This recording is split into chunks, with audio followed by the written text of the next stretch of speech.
Now, here's Chief Meteorologist Tony Petrarca with your live Pinpoint Doppler 12 Futurecast. All right, a lot to cover. Let's get right to it. First, starting with live Pinpoint Doppler 12 radar. Where is the snow now? The blue is snow across Pennsylvania, the leading edge now through Pittsburgh. This is all tracking off to the east and northeast and arriving sometime after midnight, and certainly getting a little heavier as we get towards the pre-dawn hours. All right, here's the timeline as far as how it all pans out here. The first flakes of snow starting around 1 o'clock in the morning and thereafter becoming heaviest during the morning commute and then becoming lighter by noon time. It's a fast-moving storm. By 3 o'clock, it shuts off, and by Friday evening, skies are actually clearing out. Downtown Providence, clouds on the increase, kind of quiet and cold.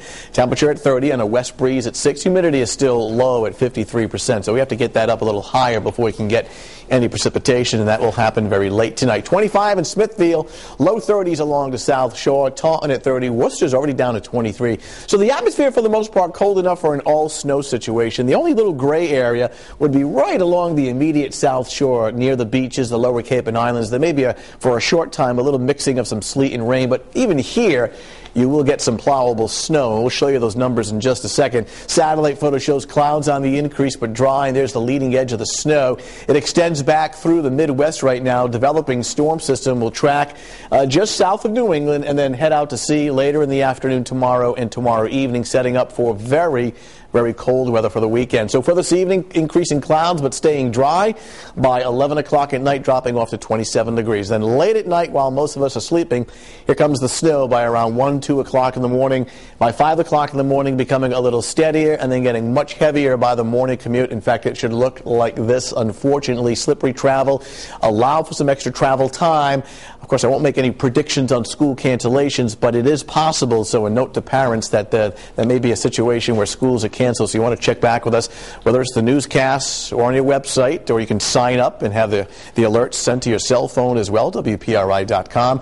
Here we are in the afternoon. The snow ending by around 2, 3 o'clock and then clearing out by tomorrow evening as temperatures drop to the upper 20s to low 30s. That'll set up for a clear night tomorrow night, but frigid and windy. 11 o'clock in the evening tomorrow night, temperature dropping off to about 21. All right, here we are tomorrow afternoon. I think early on, noontime, 1, maybe 2 o'clock, some leftover light snow.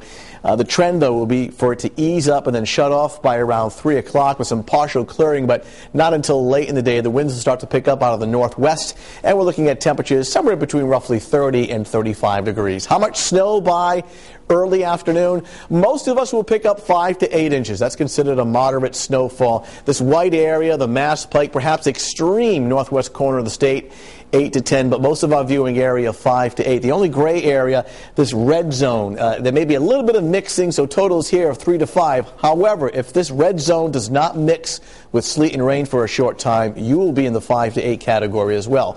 Bottom line, though, even along the South Shore, it's enough to shovel and plow. 7-day Futurecast shows the snow for tomorrow, clearing out tomorrow night, setting up for a very cold stretch of weather. In fact, some of the coldest air of the winter season, Saturday, Sunday, and Monday. Daytime highs only low 20s, nighttime temperatures single digits. Active weather pattern continues with another storm next week on Tuesday and Wednesday. That one could be a mix of wet snow, sleet, and freezing rain with temperatures in the 30s. We'll take one storm at a time, and this next one, unfortunately, coincides with the morning commute tomorrow, so a lot of extra travel time. It'll be tough. I know my kids already want another day off tomorrow. They're going to go to school in June, though. Yes, I know that. That's funny. All right. Coming up. Even though cold temperatures have moved in, if you plan on doing some ice skating, you may be heading for some very thin ice. I'm meteorologist Pete Mangione, and I'll have the story coming up